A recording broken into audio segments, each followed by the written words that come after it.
The Landlady. Billy Weaver had traveled down from London on the slow afternoon train, changing trains on the way. And by the time he got to Bath, it was about 9 o'clock in the evening. The air was very cold, and the wind was like a flat blade of ice on his cheeks. "Excuse me," he said, "is there a fairly cheap hotel not too far away from here?" "Try the pub down the road," a man at the station said, pointing.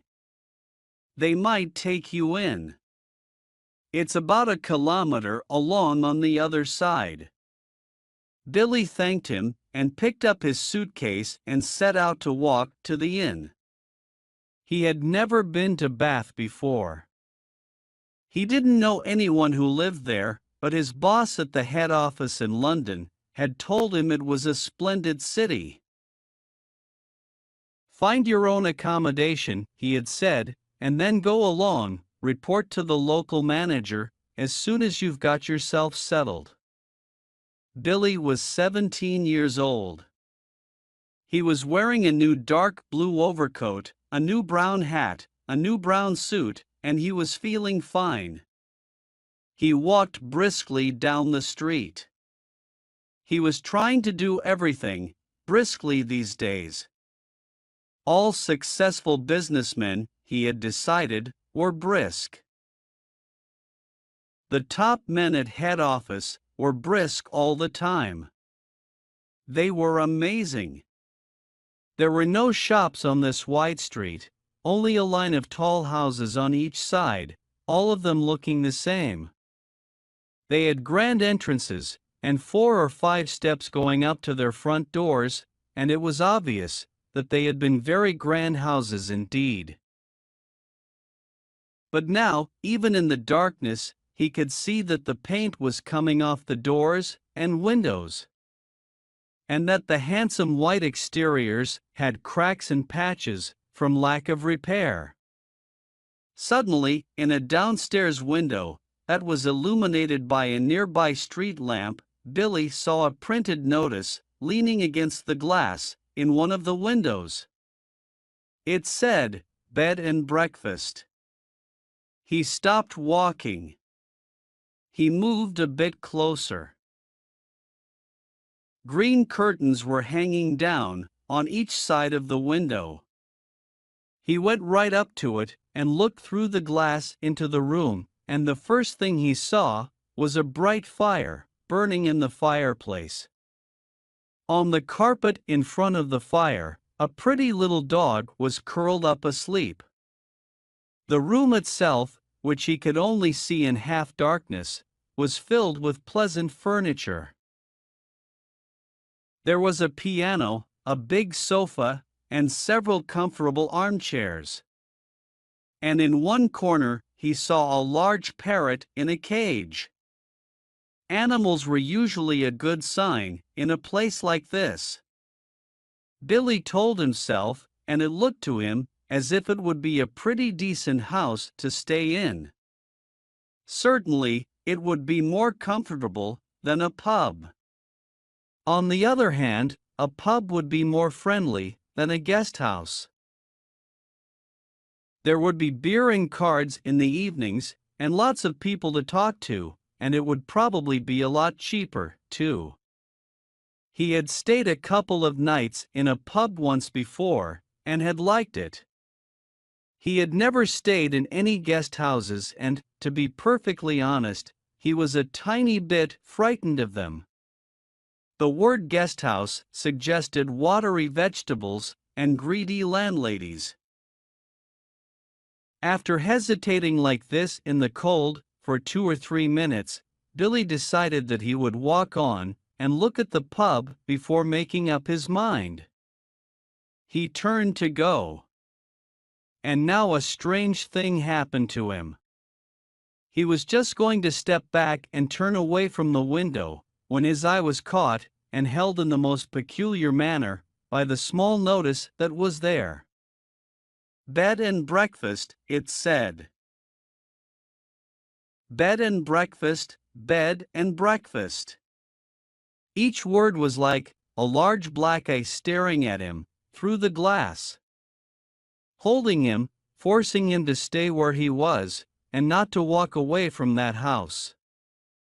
And the next thing he knew, he was actually moving across from the window to the front door, climbing the steps that led to it, and reaching for the bell.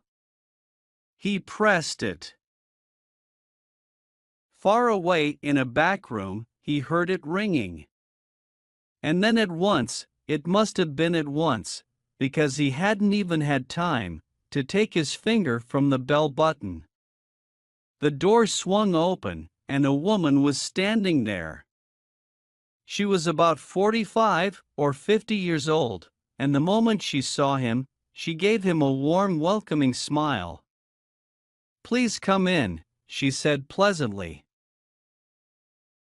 She stepped to one side, holding the door wide open. And Billy found himself automatically starting forward into the house. The force, or more accurately, the desire to follow her, was extraordinarily strong. "I saw the notice in the window," he said, holding himself back. "Yes, I know. I was wondering about a room." "It's all ready for you, my dear," she said. She had a round pink face and very gentle blue eyes. "I was on my way to a pub," Billy told her. "But I noticed the sign in your window." "My dear boy," she said, "why don't you come in out of the cold? How much do you charge?" £9 a night, including breakfast. It was amazingly cheap. It was less than half of what he had been willing to pay. "If that is too much," she added, "then perhaps I can reduce it, just a tiny bit. Do you desire an egg for breakfast?" Eggs are expensive at the moment. It would cost less without the egg. £9 is fine," he answered. "I would like very much to stay here." "I knew you would. Do come in." She seemed terribly nice. She looked exactly like the mother of one's best school friend, welcoming one into the house to stay for the Christmas holidays. Billy took off his hat and stepped inside. "Just hang it there," she said, "and let me help you with your coat." There were no other hats or coats in the hall. There were no umbrellas, no walking sticks. Nothing. "We have it all to ourselves," she said, smiling at him over her shoulder, as she led the way upstairs. "You see, I don't very often have the pleasure of taking a visitor into my little nest." The old girl is slightly mad, Billy told himself. But at £9 a night, who cares about that? "I should have thought you'd be simply full of visitors wanting to stay," he said politely. "Oh, I am, my dear, I am, of course I am. But the trouble is that I am just a tiny bit careful about whom I choose, if you see what I mean." "Ah, yes. But I'm always ready. Everything is always ready day and night in this house, just in case an acceptable young gentleman comes along. And it is such a pleasure, my dear, when now and again I open the door and I see someone standing there who is just exactly right." She was halfway up the stairs, and she paused, turned her head, and smiled down at him. "Like you," she added. And her blue eyes traveled slowly all the way down the length of Billy's body, to his feet, and then up again. "On the first floor," she said to him, "this floor is mine." They climbed up more stairs. "And this one is all yours," she said. "Here's your room." I do hope you'll like it." She took him into a small but charming front bedroom, switching on the light as she went in. "The morning sun comes right in the window, Mr. Perkins." "It is Mr. Perkins, isn't it?" "No," he said. "It's Weaver. Mr. Weaver." "How nice." "I've put a hot water bottle between the sheets to warm them, Mr. Weaver. And you may light the gas fire at any time if you feel cold." "Thank you," Billy said. "Thank you very much." He noticed that the bedclothes had been neatly turned back on one side, all ready for someone to get in. "I'm so glad you appeared," she said, looking seriously into his face. "I was beginning to get worried." "That's all right," Billy answered brightly. "You mustn't worry about me." He put his suitcase on the chair and started to open it. "And what about supper, my dear? Did you manage to get anything to eat before you came here?" "I'm not hungry, thank you," he said. "I think I'll just go to bed as soon as possible, because tomorrow I've got to get up rather early and report to the office." "Very well, then. I'll leave you now, so that you can unpack. But before you go to bed, would you be kind enough to come into the sitting room on the ground floor and sign the book? Everyone has to do that, because it's the law, and we don't want to break any laws at this stage in the proceedings, do we?" She gave him a little wave of the hand and went quickly out of the room and closed the door. The fact that his landlady appeared to be slightly crazy didn't worry Billy at all. She was not only harmless, there was no question about that, but she was also quite obviously a kind and generous person. He guessed that she had probably lost a son of her own or something like that, and had never recovered from it. So a few minutes later, after unpacking and washing his hands, he walked downstairs to the ground floor and entered the sitting room. His landlady wasn't there, but the fire was still burning, and the little dog was still sleeping in front of it. The room was wonderfully warm and comfortable. "I'm a lucky fellow," he thought, rubbing his hands. "This is great." He found the guest book lying open on the piano, so he took out his pen and wrote down his name and address. There were only two other names above his on the page and, as one always does, he started to read them.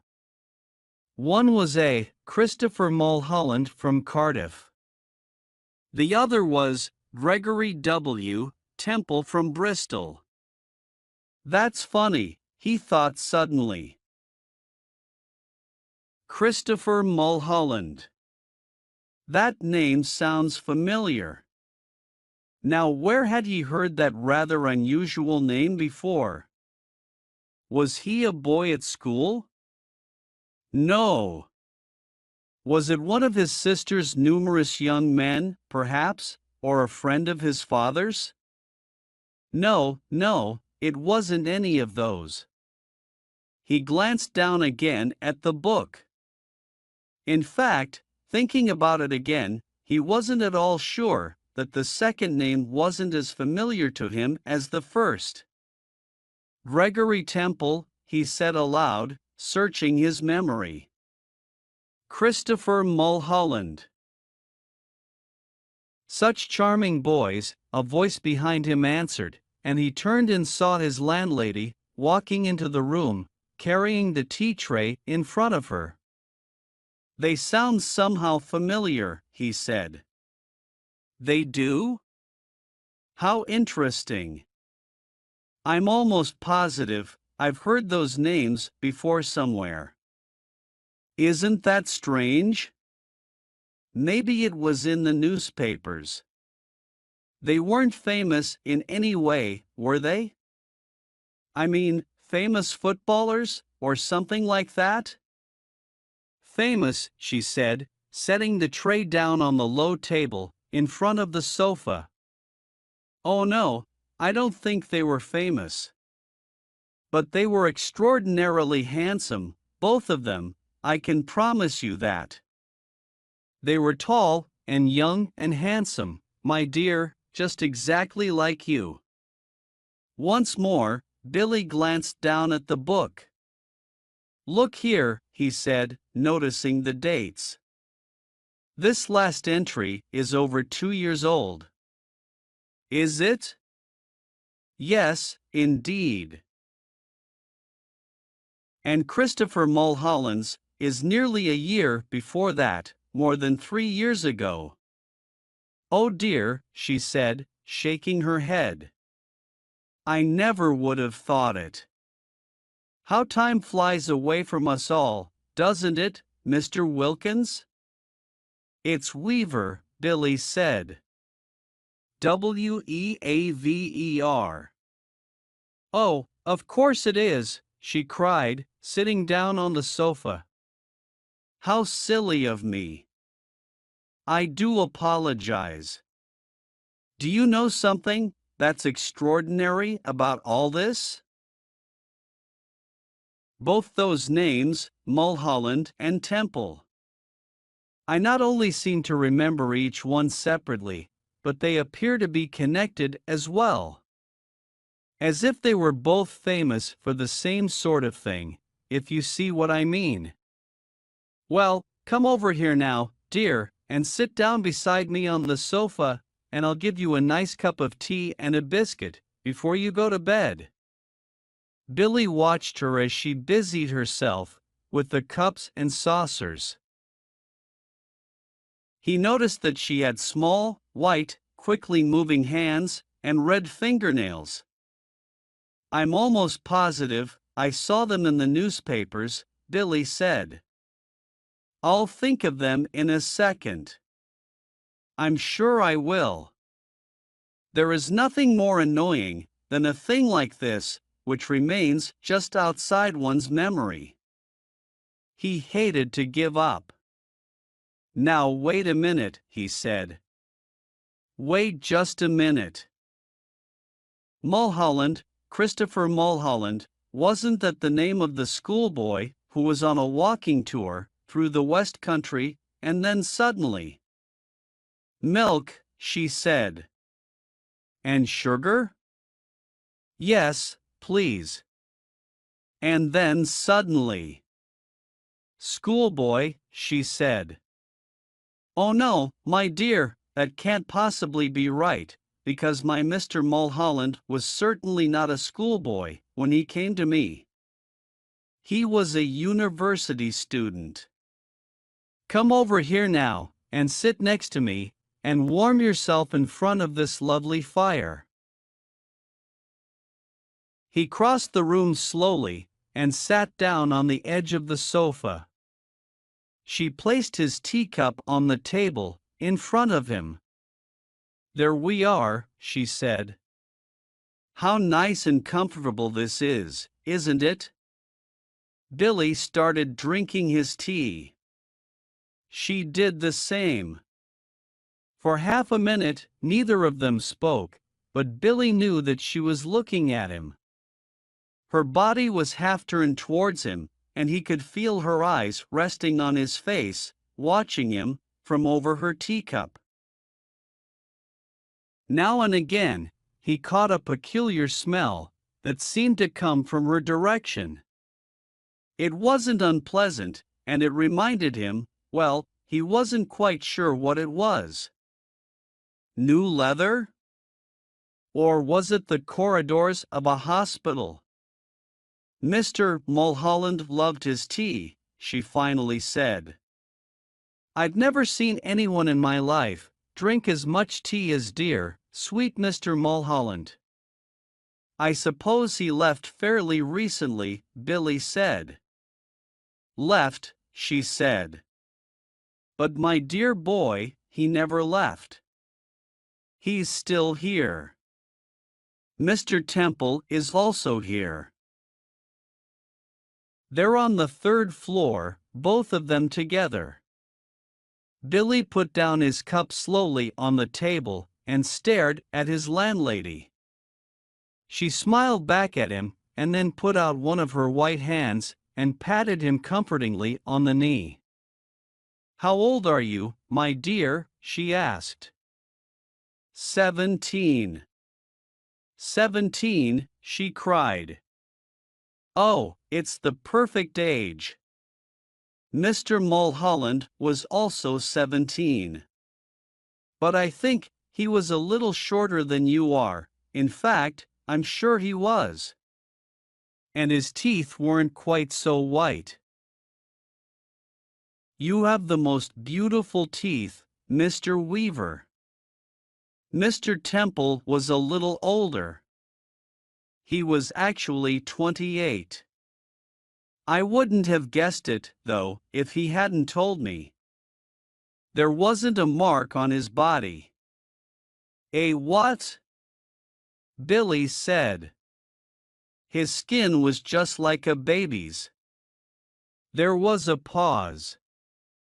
Billy picked up his teacup, drank some more, and then put it down again in its saucer. He waited for her to say something else, but she seemed to have fallen into another of her silences.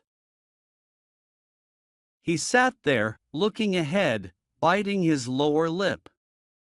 "That parrot," he said at last. "You know something? It completely fooled me when I looked through the window from the street. I thought it was alive. Sadly, no longer.